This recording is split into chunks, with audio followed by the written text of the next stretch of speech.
বাংলাদেশের উপর মানবাধিকারের রিপোর্ট লেখে, নিজেরা আয়নায় চেহারাটা দেখে না।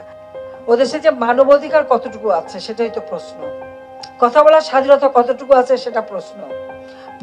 অন্যায়ের প্রতিবাদ করার অধিকার কতটুকু আছে সেটাই আমাদের প্রশ্ন।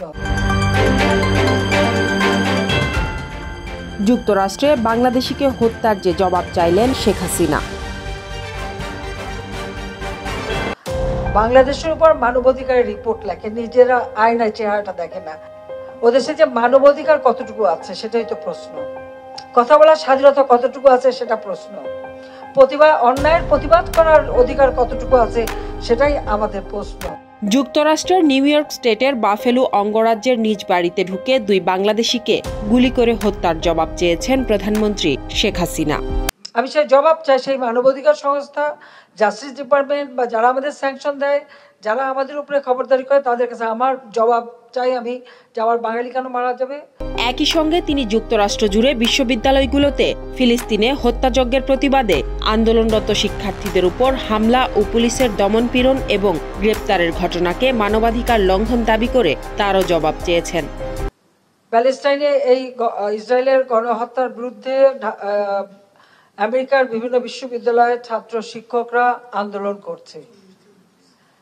এখানে আন্দোলন করাকালীন সময় একজন মহিলা প্রফেসর, সে বলছে আমি প্রফেসর ইউনিভার্সিটির, পুলিশ তাকে যেভাবে দাবড় দিয়ে ধরে, হাত ধরে পিঠ মোড়া দিয়ে মাটিতে ফেলে, হাঁটু দিয়ে তার উপর চেপে তাকে যেভাবে অ্যারেস্ট করেছে, এবং সেখানে ছাত্র শিক্ষক, তাদের হাতে লাঠিও ছিল না, আগুনও ছিল না, তারা কিন্তু পুলিশের বিরুদ্ধে মারমুখীও ছিল না।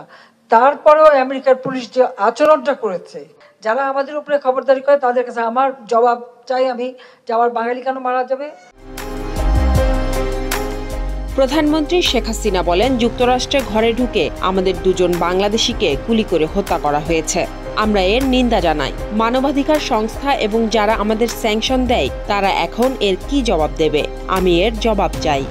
পরপর কতজন মারা গেছে, সেদিনও 2 বাঙালিকে নির্মমভাবে হত্যা করেছে।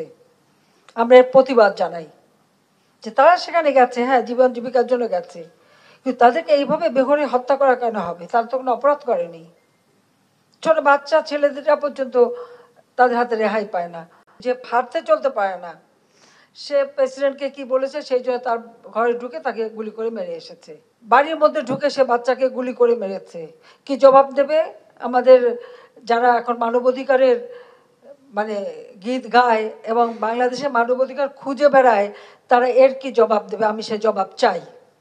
গণভবনে আওয়ামী লীগের কেন্দ্রীয় কার্যনির্বাহী সংসদের সভার 30 এপ্রিল সন্ধ্যায় সূচনা বক্তব্যে এসব কথা বলেন শেখ হাসিনা। তিনি বলেন, যুক্তরাষ্ট্র নিজের চেহারা আয়নায় না দেখে মানবাধিকার নিয়ে ছবক দেয় বাংলাদেশকে। ফিলিস্তিনে যুদ্ধের বিরোধিতা করায় সাধারণ শিক্ষার্থী ও মানুষের আন্দোলনে কি জুলুমটাই না করে চলেছে আমেরিকার পুলিশ। এটা তো স্পষ্ট মানবাধিকার লঙ্ঘন। এর জবাব কি? শত্রুর মুখে ছাই দিয়ে এগিয়ে যাওয়ার প্রত্যয় ব্যক্ত করে প্রধানমন্ত্রী বলেন, পদ্মা সেতুতে এরই মধ্যে 1500 কোটি টাকা টোল উঠেছে। বাংলাদেশ যে পারে এটাই তার প্রমাণ। দেশের রাজনৈতিক দেউলিয়া যারা, তাদের কিছু বক্তব্য আর কিছু বুদ্ধিজীবী অনবরত গীবত গাচ্ছে। অতি বাম আর অতি ডান মিলে সরকার উৎখাতের কাজ করছে। তাদের মূল লক্ষ্য সরকার উৎখাত। দেশ যখন এগিয়ে যাচ্ছে, বিশ্ব যখন প্রশংসা করছে, তখন কিছু মানুষ সমালোচনা করছে। যে যাই বলুক, শত্রুর মুখে ছাই দিয়ে এগিয়ে যাবে বাংলাদেশ। শত্রুর মুখে ছাই দিয়ে বাংলাদেশের অগ্রযাত্রা অব্যাহত থাকবে। প্রধানমন্ত্রী বলেন, আজ দেশের মানুষের দিন বদল হয়েছে। দারিদ্র্যের হার এখন গ্রামে নয়, শহরে দেখা যাচ্ছে। আওয়ামী লীগ ক্ষমতায় থাকলে 2041 সালের মধ্যে উন্নত দেশ গড়া যাবে। বক্তব্যের শুরুতে অনুষ্ঠানে যুক্তরাষ্ট্রের কঠোর সমালোচনা করেন প্রধানমন্ত্রী শেখ হাসিনা। আজকাল নিউজ, নিউ ইয়র্ক।